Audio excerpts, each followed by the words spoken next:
BRK news. ఇక భారత్ పాకిస్తాన్ మధ్య సంబంధాలు ఎప్పుడూ టెన్షన్తోనే ఉంటాయి.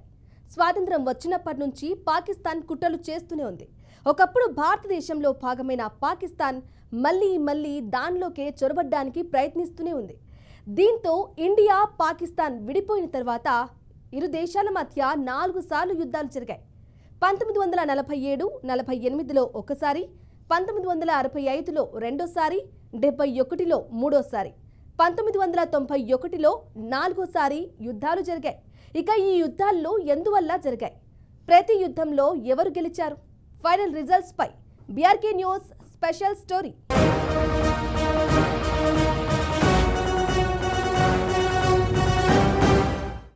పాకిస్తాన్ పై భారత్ చేపట్టిన ఆపరేషన్ సింధూర్ గ్రాండ్ సక్సెస్ అయింది.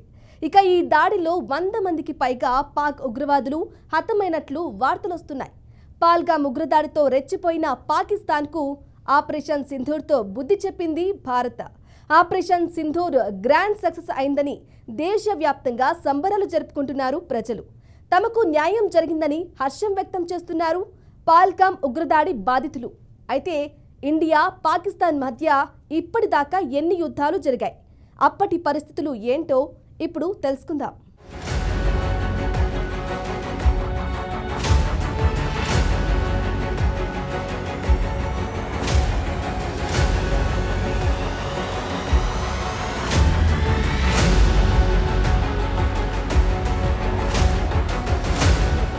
బ్రిటిష్ ఇండియా 1947లో స్వాతంత్రం పొందింది.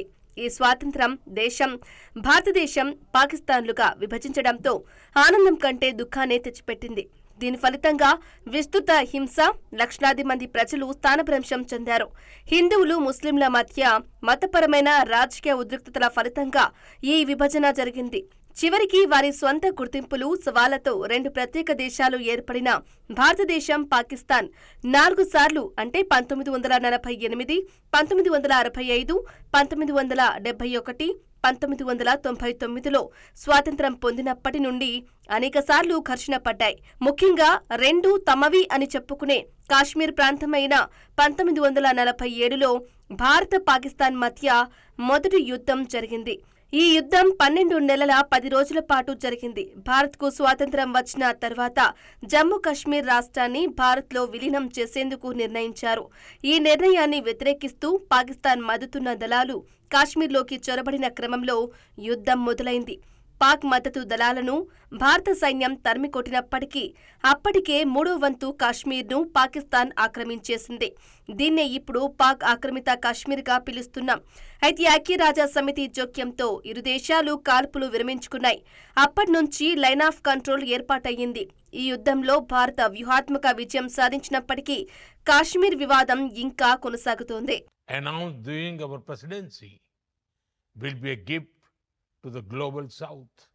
We continue to march ahead with renewed confidence, pushing the boundaries of scientific exploration.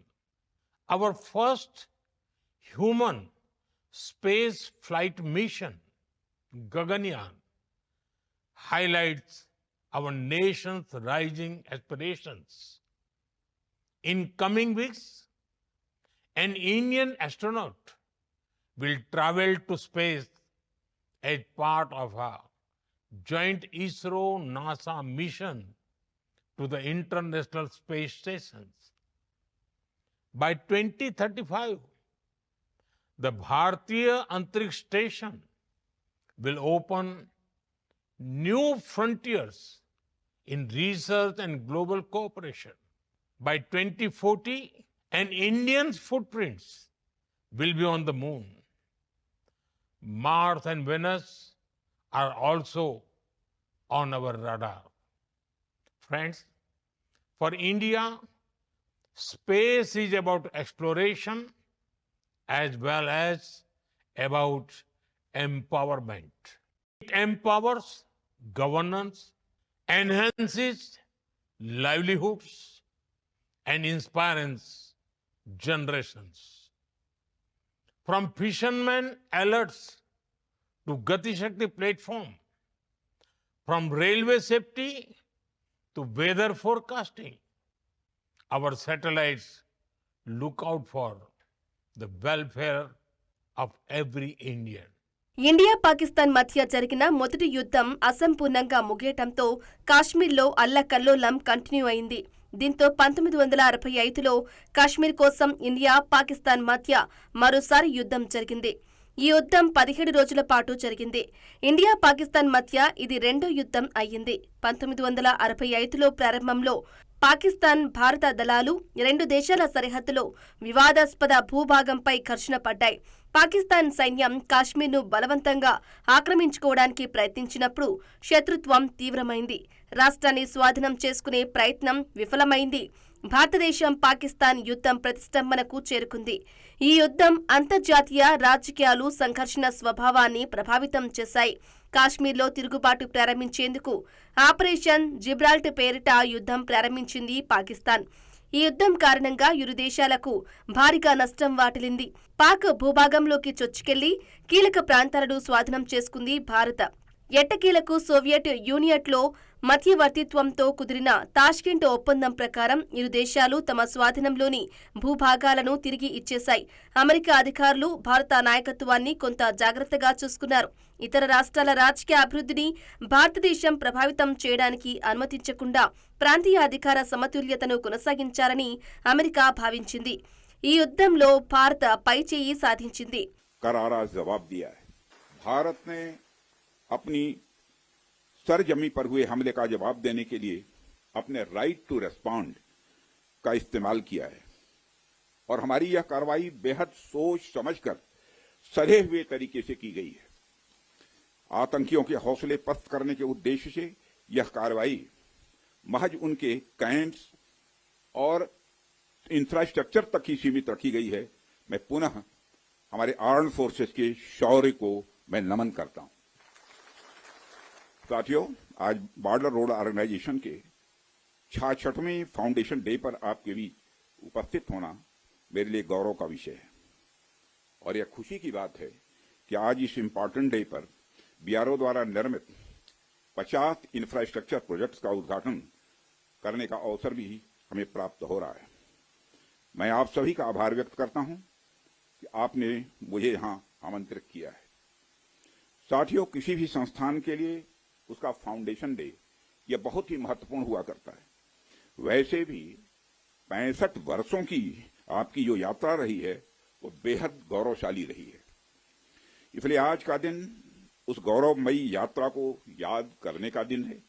इसके साथ साथ यह दिन ठहर कर सोचने का भी दिन होता है कि अपनी अब तक की यात्रा में हमने क्या क्या हासिल किया है और यह हमारी अब तक की कार्य प्रणाली का विश्लेषण करने का भी यह दिन है।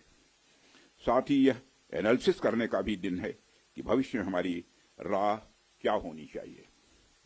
साथियों, मैं देख पा रहा हूं कि वीडियो कॉन्फ्रेंसिंग के माध्यम से देश के अलग अलग क्षेत्रों से हमारे कई साथी जुड़े हुए हैं। अक्सर हम उद्घाटन के अवसर पर बड़ी बड़ी संस्थाओं का और बड़ी बड़ी एजेंसीज का नाम तो लेते हैं, परंतु ऐसे कई कर्मयोगी हैं जो पर्दे के पीछे रहकर काम करते हैं। किसी प्रोजेक्ट को पूरा करने में उनका योगदान भी बेहद महत्वपूर्ण होता है। इसलिए मुझे लगता है कि आज का दिन उनके योगदान को एक्नॉलेज करने और अप्रिशिएट करने का भी दिन है। 1947లో ఇండియాకు స్వాతంత్ర్యం వచ్చిన తరువాత బంగ్లాదేశ్ తూర్పు పాకిస్తాన్గా ఉండేది. ఈ ప్రాంతంపై పాకిస్తాన్కు అధికారం ఉండేది. బంగ్లాదేశ్ స్వాతంత్ర్యం కోరుతూ పోరాటం చేయటంతో పాక్ సైన్యం బంగ్లాదేశ్తో చొరబడి మారణహోమం సృష్టించింది. భారత్ బంగ్లాదేశ్కు మద్దతుగా నిలిచి తక్కువ సమయంలోనే తూర్పు పాకిస్తాన్ను స్వాధీనం చేసుకుంది. 1971లో భారత్ పాకిస్తాన్ మధ్య జరిగిన ఘర్షణ ఇది బంగ్లాదేశ్ ఏర్పాటుకు దారితీసింది. 1971 సంవత్సరం ప్రారంభంలో బంగ్లాదేశ్ జాతీయవాదులపై పాకిస్తాన్ సైన్యం అణచివేత తర్వాత స్థానిక జనాభా సాయుధ ప్రతిఘటనను ప్రారంభించింది. ఇది బంగ్లాదేశ్ విముక్తి యుద్ధంగా పిలువబడింది. భారతదేశం మొదట రహస్యంగా శిక్షణ ఇవ్వడం ద్వారా విముక్తి యుద్ధానికి మద్దతు ఇచ్చింది. తర్వాత తూర్పు పాకిస్తాన్లో సైనిక పరంగా జోక్యం చేసుకుంది. ఇక్కడ ఎక్కువ యుద్ధాలు జరిగాయి. భారతదేశం పశ్చిమ పాకిస్తాన్ సరిహద్దులో ముఖ్యంగా పశ్చిమ భారత రాష్ట్రాలైన పంజాబ్, రాజస్థాన్, జమ్మూ కాశ్మీర్లో కూడా పోరాటం ప్రారంభమైంది. రెండు దేశాలు తమ సైన్యాలు, వైమానిక దళాలు, నావికా దళాలను మోహరించాయి. తూర్పున పాకిస్తాన్ దళాలు లొంగిపోయిన తరువాత యుద్ధం ముగిసింది. డిసెంబర్ 3 నుండి డిసెంబర్ 16 వరకు కొనసాగింది. ఇది చిన్న యుద్ధమే అయినా వినాశకరమైన యుద్ధం. ఫలితంగా 3 వైపులా లక్షలాది మంది మరణించారు. బంగ్లాదేశ్కు స్వాతంత్ర్యం రావడానికి కారణం ఈ యుద్ధమే. 13 రోజుల పాటు జరిగిన ఈ యుద్ధాన్ని బంగ్లాదేశ్ స్వాతంత్ర యుద్ధంగా పిలుస్తారు. ఈ యుద్ధంలో భారత్ అఖండ విజయం సాధించి తిరుగులేని పైచేయి సాధించింది. బంగ్లాదేశ్కు స్వాతంత్ర్యం రావడానికి కారణం ఈ యుద్ధమే. सुप्रभात देवियों और सज्जनों, मैं कर्नल सोफिया कुरैशी और मेरे साथ विंग कमांडर व्योमिका सिंह आज आपको 6 से 7 मई 2025 की रात 1:05 से 1:30 बजे के बीच भारतीय सशस्त्र बलों द्वारा अंजाम दिए गए ऑपरेशन सिंदूर के बारे में जानकारी देंगे। ऑपरेशन सिंदूर 22 अप्रैल को पहलगाम में हुए विभत्स आतंकवादी हमले के शिकार मासूम नागरिकों व उनके परिवारों को न्याय देने के लिए लॉन्च किया गया था। इस कार्रवाई में 9 टेररिस्ट कैंप्स को टारगेट किया गया और पूरी तरह से इसे बर्बाद किया गया। पाकिस्तान में पिछले 3 दशकों से टेरर इंफ्रास्ट्रक्चर का निर्माण हो रहा है। इसमें recruitment, indoctrination centres, training areas व लॉन्च पैड शामिल थे, जो पाकिस्तान और पाक अधिकृत जम्मू कश्मीर POJK दोनों में फैले हैं। 1999లో ఇండియా పాకిస్తాన్ మధ్య 4వ యుద్ధం మొదలైంది. 83 రోజుల పాటు జరిగిన ఈ యుద్ధాన్ని కార్గిల్ యుద్ధంగా పిలుస్తారు. ఆపరేషన్ విజయ్ పేరుతో పాక్ సైన్యాన్ని, ఉగ్రవాదులను తరిమికొట్టేందుకు భారత రంగంలోకి దిగిన ఈ యుద్ధంలో భారత విజయం సాధించింది. భారత సైన్యం ఈ యుద్ధంలో తీవ్రంగా శ్రమించి చొరబాటుదారులను తరిమికొట్టింది. 1999 కార్గిల్ యుద్ధంలో పాకిస్తాన్ తమ ప్రత్యక్ష సైనిక ప్రమేయాన్ని నిరంతరం ఖండించింది. కార్గిల్ దురదృష్టకర సంఘటన పాకిస్తాన్కు సహాయం చేయలేదని, ముషర్రఫ్ 4 జనరల్స్ గుంపు కలిసి అమలు చేసిన మూర్ఖత్వమని అందరూ అంగీకరించారు.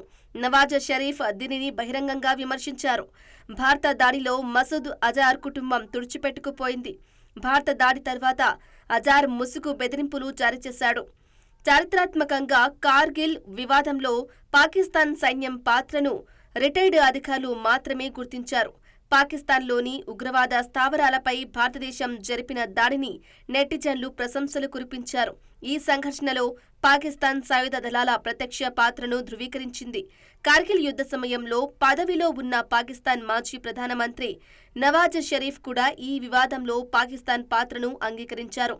అయితే ఈ ఒప్పుకోలు ఆయన పదవీకాలం తర్వాత వచ్చింది. భారత ప్రధానమంత్రి అటల్ బిహారీ వాజ్పేయితో తాను సంతకం చేసిన శాంతి ఒప్పందం అయిన 1999 లాహోర్ డిక్లరేషన్ను పాకిస్తాన్ ఉల్లంఘించిందని షరీఫ్ అంగీకరించారు.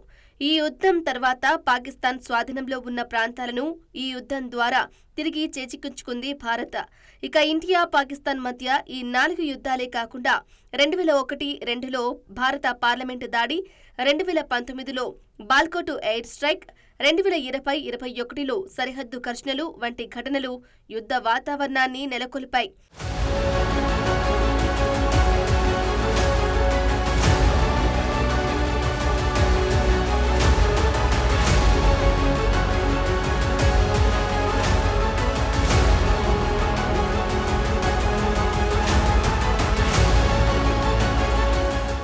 జమ్మూ కాశ్మీర్ పాల్గామ్ ఉగ్రదాడికి ప్రతీకారంగా పాకిస్తాన్పై భారత ఆర్మీ విరుచుకుపడింది. ఆ దేశంలోని ఉగ్ర స్థావరాలపై ఇవాళ తెల్లవారుజామున మెరుపు దాడులు నిర్వహించింది. ఇక ఆపరేషన్ సింధూర్ పేరుతో జరిపిన ఈ దాడులు విజయవంతమయ్యాయి. పాల్గామ్ ఉగ్రదాడి అనంతరం అన్ని వైపుల నుంచి శత్రుదేశం పాకిస్తాన్ను కట్టడి చేసిన ఇండియా ఇప్పుడు ఆపరేషన్ సింధూర్ పేరుతో మెరుపు దాడి నిర్వహించింది. POK పాక్లో ఉన్న ఉగ్రవాదులే, స్థావరాలే లక్ష్యంగా ఇండియన్ ఆర్మీ చేపట్టిన ఆపరేషన్ సింధూర్ ప్రపంచ వ్యాప్తంగా హాట్ టాపిక్గా మారింది.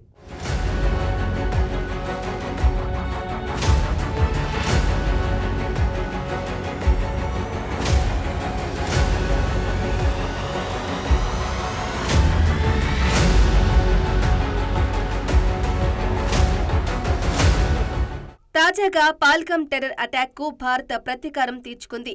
జమ్మూ కాశ్మీర్లో 26 మంది అమాయకులను పొట్టన పెట్టుకున్న ఉగ్రవాదులకు భారత ఎట్టకేలకు బుద్ధి చెప్పింది. ఆపరేషన్ సింధూర్ పేరుతో భారత సైన్యం పీఓకే పాకిస్తాన్లోని ఉగ్రస్థావరాలను టార్గెట్గా చేసుకుని దాడి చేసింది. ఈ దాడితో ప్రపంచ దేశాలు మొత్తం ఆపరేషన్ సింధూర్పై చర్చించుకుంటున్నాయి. మే 6న అర్ధరాత్రి 1:05 నుంచి 1:30 వరకు ఆపరేషన్ సింధూర్ జరిగింది. అంటే 25 నిమిషాలు 24 మిస్సైళ్లతో పీఓకే పాకిస్తాన్లోని ఉగ్రస్థావరాలపై దాడి చేసింది భారత సైన్యం. और उनके परिवारों के सामने सिर पर गोली मारी गई। हत्या के इस तरीके से परिवार के सदस्यों को जानबूझकर आघात पहुंचाया गया। साथ ही उन्हें ये नसीहत भी दी गई कि वे वापस जाकर इस संदेश को पहुंचा दें। ये हमला स्पष्ट रूप से जम्मू और कश्मीर में बहाल हो रही सामान्य स्थिति को बाधित करने के उद्देश्य से किया गया था। चूंकि पर्यटन फिर से अर्थव्यवस्था का मुख्य आधार बन रहा था, इस हमले का मुख्य उद्देश्य इसे प्रतिकूल रूप से प्रभावित करना था। पिछले वर्ष आप सभी जानते हैं 2.25 करोड़ से अधिक पर्यटक कश्मीर आए थे। इस हमले का मुख्य उद्देश्य इसलिए संभवतः ये था कि इस संघ राज्य क्षेत्र में विकास और प्रगति को नुकसान पहुंचाकर इसे पिछड़ा बनाए रखा जाए और पाकिस्तान से लगातार होने वाले सीमा पार आतंकवाद के लिए उपजाऊ जमीन बनाने में सहायता की जाए। हमले का यह तरीका जम्मू और कश्मीर और शेष राष्ट्र दोनों में सांप्रदायिक दंगे भड़काने के उद्देश्य से भी प्रेरित था। इसका श्रेय सरकार और भारत के सभी नागरिकों को दिया जाना चाहिए कि इन प्रयासों को विफल कर दिया गया। एक समूह ने खुद को रेजिस्टेंस फ्रंट टीआरएफ कहते हुए इस हमले की जिम्मेदारी ली है। यह समूह संयुक्त राष्ट्र द्वारा प्रतिबंधित पाकिस्तानी आतंकवादी समूह लश्कर ए तैयबा से जुड़ा हुआ है। ये उल्लेखनीय है कि भारत ने मई और नवंबर 2024 में संयुक्त राष्ट्र की 1267 कमेटी की सैंक्शंस मॉनिटरिंग टीम को अर्धवार्षिक रिपोर्ट प्रस्तुत की थी, जिसमें टीआरएफ के बारे में साफ इनपुट दिए गए थे। इससे पाकिस्तान स्थित आतंकवादी समूहों के लिए कवर के रूप में टीआरएफ की भूमिका सामने आई थी। పక్కా ఇంటెలిజెన్స్ సమాచారంతో పీఓకే పాకిస్తాన్లోని 9 టెర్రర్ క్యాంపుల వైపు దూసుకెళ్లాయి. పక్కా ప్లానింగ్తో టెర్రర్ క్యాంపులపై బాంబులు జారవిడిచి వెనుక తిరిగాయి. ఇదంతా మెరుపు వేగంతో జరిగిపోయింది. పాక్ సైన్యం గుర్తించి ప్రతిస్పందించేలోగా ఏఐఎఫ్ ఫైటర్ జెట్లు తిరిగొచ్చేశాయి. అత్యాధునిక సాంకేతిక సాయంతో గురిచూసి వదిలిన మిసైల్స్ టెర్రర్ క్యాంపులను పేల్చేశాయి. ఇండియా దాడిని అటు పాకిస్తాన్ కూడా ధృవీకరించింది. ఇండియాకు ఏ క్షణంలోనైనా బుద్ధి చెబుతాం, ప్రతీకార దాడి చేస్తామని హెచ్చరించింది. మరోవైపు పాకిస్తాన్ ఇండియా దాడులను ప్రపంచం తట్టుకోలేదని ఐక్యరాజ్య సమితి తెలిపింది. సంయమనంతో ఇరు దేశాలు సామరస్యంగా చర్చించుకోవాలని సూచించింది.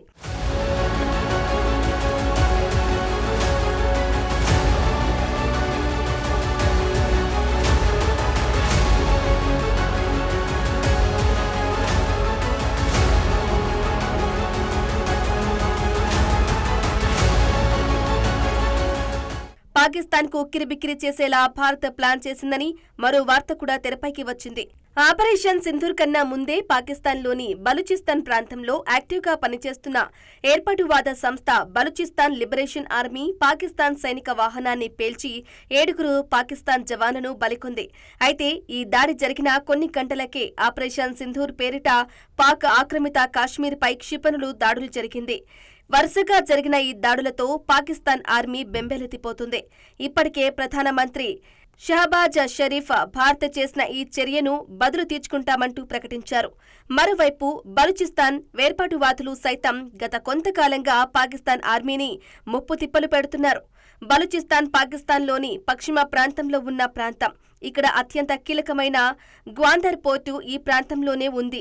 ఈ ప్రాంతం ఇరాన్తో సరిహద్దు భూభాగం పంచుకుంటుంది. ఇక్కడ చాలా కాలంగా వనరుల దోపిడీ జరుగుతోందని, అందుకే తాము స్వతంత్ర దేశం కోసం పోరాటం చేస్తున్నామని, అభివృద్ధికి తమ ప్రాంతం నోచుకోలేదని, పాకిస్తాన్లో అభివృద్ధి మొత్తం పంజాబ్ రాష్ట్రం కేంద్రంగానే జరిగిందని, ఈ దోపిడీ నుంచి బయటపడాలంటే స్వతంత్ర దేశమే తమకు దిక్కని బలూచిస్తాన్ లిబరేషన్ ఆర్మీ ప్రకటించింది.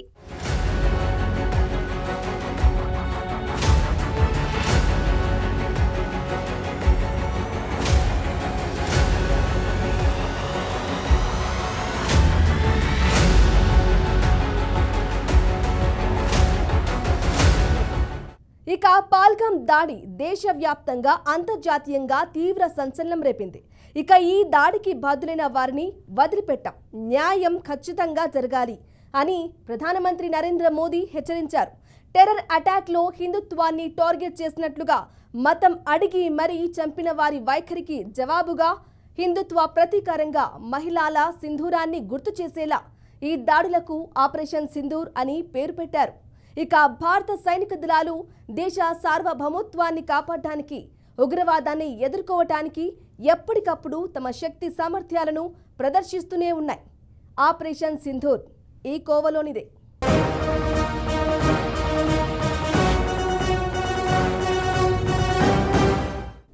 ఇది ఆపరేషన్ సింధూర్ కి సంబంధించిన details. Keep watching BRK news Telugu సత్తా.